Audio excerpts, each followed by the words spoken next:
J'ai la chance de recevoir ce matin la comédienne Valérie Bonneton et le réalisateur Nicolas Vanier. Bonjour à tous les deux. Bonjour. Merci d'être là. Vous venez nous présenter le film C'est le monde à l'envers qui sort mercredi en salle. Nicolas est venu, je le précise, avec un très beau cadeau. Il m'a dit, pour vous Valérie, vous l'avez sous les yeux, mais on va l'ouvrir tout à l'heure. Ouais. Patience. Oh là là. Mais je crois savoir ce que c'est. Déjà, l'emballage est magnifique. Non mais j'en suis sûre. Alors l'emballage il est unique, il est extraordinaire. Il y a plein de gribouillis parce qu'il faut le décrire quand même. On est dans un monde où l'emballage a plus d'importance que ce qu'il y a dedans. Voilà, ça c'est vrai ça. Et celui-là du coup est sublime. C'est sublime. Il y a des gribouillis, c'est mignon. Non mais c'est mignon. Avant de voir ce qu'il y a à l'intérieur de ce cadeau, les présentations d'abord avec votre portrait sonore, des petits sons pour mieux vous connaître. Voici le premier. Au nord, c'était les corps. La terre, c'était le charbon. Valérie Bonneton, vous êtes née à Somain, dans le Nord. Vous êtes une vraie ch'ti. Votre grand-père était mineur. Oui. C'est vrai. Et c'est vrai que vous avez grandi sans télé. La culture n'avait pas trop d'importance à la maison. On ne peut pas dire que la télé ce soit la culture. Ça en fait partie. Quand même. Donc au contraire, pour ça je remercie ma mère, enfin mes parents qui j'avais pas le droit de regarder la télé ou très exceptionnellement Louis de Funès. Funès. Mais j'ai vu que ça allait au-delà de ça parce qu'il y avait juste un piano désaccordé et vous aviez envie d'apprendre le piano. Ça c'est vrai. Mais on vous disait non, c'est pas possible. Oui, ça te passera, voilà. Donc la plus belle vie, c'est une vie artistique, moi je dis, pour nous permettre de combler cette vie qui est quand même assez dure et de ne pas rentrer dans ce système de consommation et de loi du marché. Voilà. Voilà le message du jour de Valérie Bonneton. Exactement. Allez, c'est le film de Nicolas. Écoutez ça.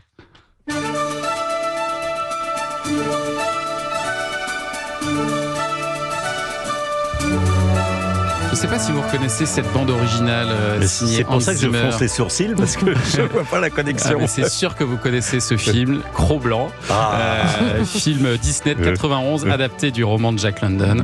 Et Cro-Blanc et ses livres, ça vous faisait rêver, petit Nicolas Vanier?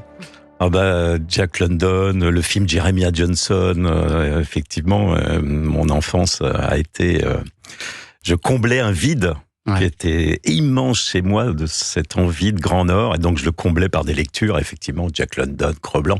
Mais tout le monde parle de Cro-Blanc, de l'appel de la forêt, etc. Moi, ce que j'ai préféré, c'est Radieuse Aurore. Pour moi, c'est plus beau. Mais oui, je comprends pas. Pourquoi? Qu'est-ce qu'il a de plus beau que les autres? Je sais pas, c'est une histoire extraordinaire. Donc à chaque fois qu'on me parle de Jack London, etc. Mais il est passé sous les radars. Je dis, mais lisez Radieuse Aurore, et les gens lisent Radieuse Aurore et me disent mais t'as raison, c'est extraordinaire. Alors vous disiez que vous comblez un vide, et c'est vrai que vous habitiez à Saint-Germain-en-Laye, banlieue ouest de Paris.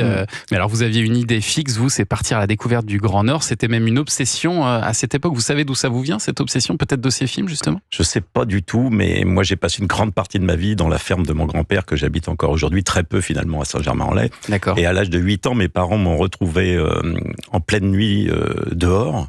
Et ils m'ont dit, mais qu'est-ce que tu fous? Et je leur ai dit, je me prépare pour le Grand Nord. Et je dormais dehors. Donc, on va se dire, si voilà, il y avait quelque chose en moi qui était là depuis longtemps. Vous avez fini par le faire à 20 ans. Vous allez prendre un train gare du Nord à Paris et vous allez aller jusqu'en Laponie. Vous avez mis combien de temps pour y aller? Ça prenait 24 heures, 30 heures, je sais pas. À l'époque, je sais pas si ça existe encore aujourd'hui. Je crois qu'ils l'ont remis cette année. Ça s'appelait une carte Interrail. Et en fait, c'était 400 francs à l'époque. Et on pouvait, pendant un mois, en tant qu'étudiant, voyager dans toute l'Europe gratuitement. Et donc, moi, gare du Nord, et puis je suis descendu à Kiruna, qui est la dernière gare. Et à partir de là, je suis parti à pied, en imaginant que j'allais pouvoir me nourrir des produits de la pêche. Et le problème, c'est que ça a très bien marché pendant 3 jours. Mais au bout de 3 jours, j'étais loin. Et au bout de 3 jours, ça mordait plus du tout, plus de truites, plus rien. Et heureusement, je suis tombé sur des éleveurs de rennes. Et je m'en rappellerai toute ma vie, une odeur de pain. Ils étaient en train de cuire 1 fois par semaine du pain. Et j'avais une faim, mais une faim. Et c'était un moment extraordinaire. Et du coup, j'ai passé un moment avec eux. Et voilà. Allez, autre extrait sonore.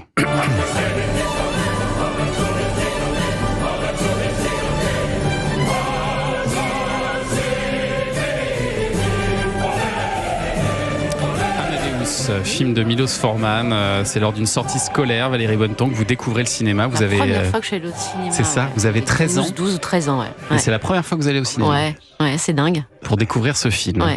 C'était un choc, évidemment. C'était avec votre classe? Oui. Ouais.